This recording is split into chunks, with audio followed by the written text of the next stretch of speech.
From JBS Studios in Greater New York, this is the JBS News Update with Teisha Bader. I'm Teisha Bader with the JBS News Update for Wednesday, October the 23rd, 2019. Israel's President Reuven Rivlin tonight formally presented Blue and White Party leader Benny Gantz the mandate to try and form Israel's next government. This, of course, after Israeli Prime Minister Benjamin Netanyahu returned the mandate earlier this week, telling Rivlin he was unable to do so. Rivlin and Gantz addressed the official ceremony held at the president's residence in Jerusalem tonight, where Rivlin urged compromise in now Gantz's efforts to form a unity government together with Netanyahu. And with a statement to the Israeli public, Rivlin declared such a government is possible, saying that if such an agreement was not reached, it was the Israeli public that would pay the price. Gantz said he was honored and humbled by the privilege to try and form a coalition, and said he was committed to form a broad and liberal unity government, a national reconciliation government that will unite the Israeli people. Gantz addressed Prime Minister Netanyahu personally in his remarks and extended an invitation to him to form such a government. Earlier today, Blue and White invited Netanyahu's Likud representatives to a meeting with that goal in mind. Likud accepted, and talks are set for tomorrow afternoon. Netanyahu had met with the leaders of the right-wing and religious parties in his bloc this morning, making the decision to continue to negotiate as a bloc only, represented by Likud ministers Yariv Levin and Ze'ev Elkin.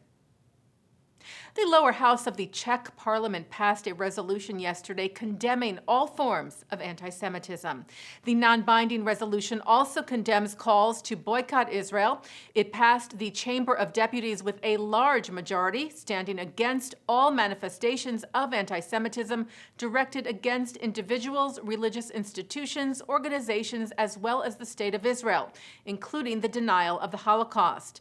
It also rejects any questioning of the State of Israel's right of existence and defense, and condemns all activities and statements by groups calling for a boycott of the State of Israel, its goods, services, or citizens. Israel's Foreign Minister Yisrael Katz and Israel's ambassador to the Czech Republic, Daniel Meron, lauded the resolution on social media, urging more parliaments to follow suit. Police in the UK are investigating vandalism at a Jewish cemetery that has fallen into disuse.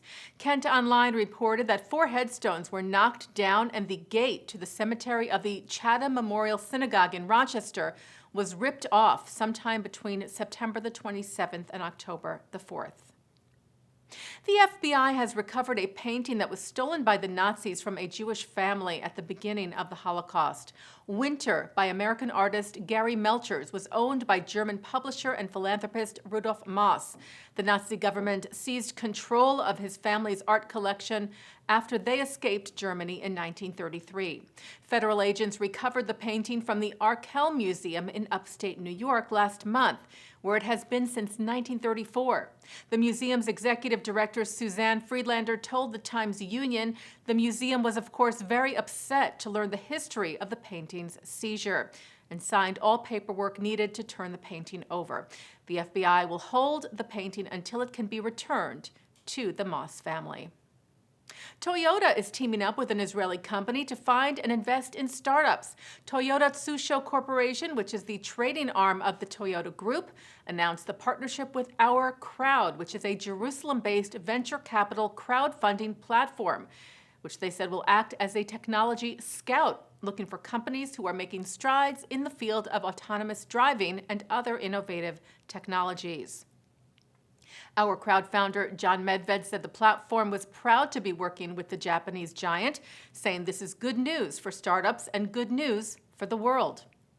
The Israel Antiquities Authority shared news of a recent discovery, a beautiful Byzantine church said to be some 1,500 years old, that they have been working on to uncover and salvage in the area of Beit Shemesh, just outside Jerusalem, for the last 3 years.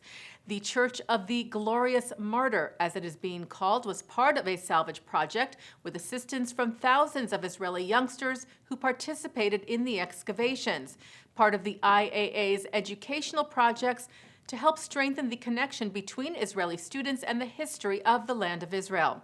Some of the many artifacts found during the project will be on exhibit at Jerusalem's Bible Lands Museum beginning tonight. Director of Excavation Benjamin Storchin said the church surpasses most others by its size and preservation. The church covers an area of about 1.5 dunams. It includes typical Byzantine architectural elements, a basilical church, a narthex, courtyard or atrium with subsidiary side rooms. During the time of the Emperor Justinian, 543, the church was erected and built to its grandest state that we see it today. Taking a look now at our programming for tonight on JBS for Wednesday, October the 23rd. At 7 o'clock, Russian poet Yevgeny Yevtushenko reads his dramatic poem Babi Yar at the Jewish Heritage Museum in New York City, followed by Shostakovich's Symphony No. 13, inspired by that poem. At 8, Yossi Klein Halevi and David Gregory discuss the Israeli-Palestinian conflict with Rabbi Angela Buchdahl. At 9, Mark Golub sits down with El Al Airlines Managing Director for North America, Yoram El Grabli, who talks about growing up in Israel, his feelings for the Jewish state while living in the diaspora, and his role overseeing the airline of the Jewish people.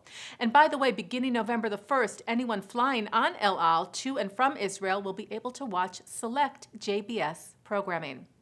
At 10 o'clock tonight, a look at Israel's groundbreaking work with water, and coming up right after this newscast, it's ILTV's Election Arena. And that's the JBS News Update for Wednesday, October the 23rd, 2019. I'm Teisha Bader.